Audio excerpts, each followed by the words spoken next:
In our fast-moving world, we are quick to label, quick to dismiss, and even quicker to judge. A face in rags becomes a failure. A quiet student becomes lazy. A stranger becomes unworthy of notice. But every person carries a story, one that cannot be seen at a glance. This is the story of Michael, a man the world judged wrongly, and Claire, a young woman who chose to see beyond appearances. Their encounter became a powerful reminder that judgment blinds us, but compassion opens our eyes. On a rainy evening in Crestfield, the train station bustled with umbrellas and impatient commuters. In one corner, a man sat alone. His coat was torn, his shoes full of holes, his face weary. Everyone avoided him. Mothers pulled their children closer. Workers quickened their steps. Just another beggar, they thought. But unlike the others, he wasn't holding a cup or asking for coins. Instead, he clutched a small notebook and pen, writing with surprising focus. Claire, a university student, was stranded by the rain when she noticed the man scribbling. At first, she too thought stay away, but something made her pause. She walked over and asked gently, "What are you writing?" The man looked up, startled, as if no one had spoken to him in years. His reply was soft. "Just words." That night marked the beginning of an unexpected connection. When Claire asked to see his notebook, the man hesitated before handing it over. What she read stunned her. Poetry so deep and beautiful it painted the rain itself in colors she had never seen. These were not the words of a beggar. They were the soul of a writer. Claire whispered, "This is incredible." The man smiled faintly. Incredible words don't buy bread. Others noticed Claire speaking with him. Two boys laughed aloud.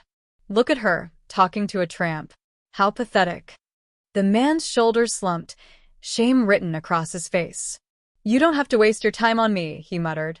But Claire stood firm. "They don't see what I see. Your words matter."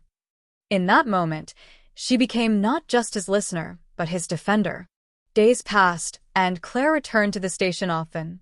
She learned his name, Michael. Once, he had been a literature teacher loved by students. But tragedy struck. His wife fell gravely ill. The hospital bills consumed his savings. Then he lost his job, his home, and finally hope. "All I had left," he said, tapping the notebook, "were my words."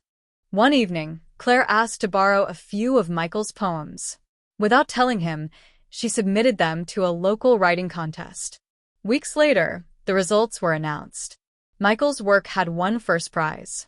When Claire showed him, he froze. "Me? They chose me?" Tears streamed down his face. For the first time in years, someone valued his gift. With the contest as a turning point, Michael was introduced to publishers and readers. Slowly, doors opened. He was invited to share his poetry, then to teach again.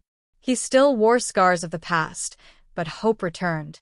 Claire's small act had rekindled a fire long thought extinguished. Word spread in Crestfield about the man at the station who had become a writer. Those who once mocked him now stood in silence when his name was mentioned.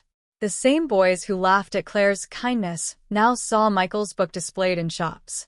Life had turned, not through judgment, but through compassion.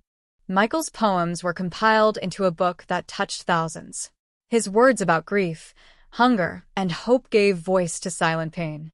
At the book's launch, he said, "I was judged as worthless, invisible, hopeless.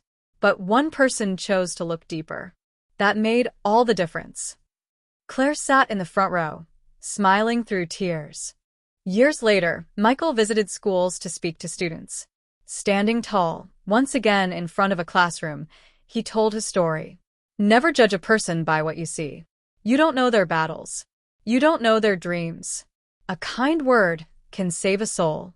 A cruel word can break it." And every time he spoke, young lives were touched, and the cycle of quick judgment was broken a little more. Dear listener, Michael's story is not just his, it is ours. Every day, you pass people whose stories you do not know. The quiet classmate, the struggling neighbor, the weary stranger at the bus stop.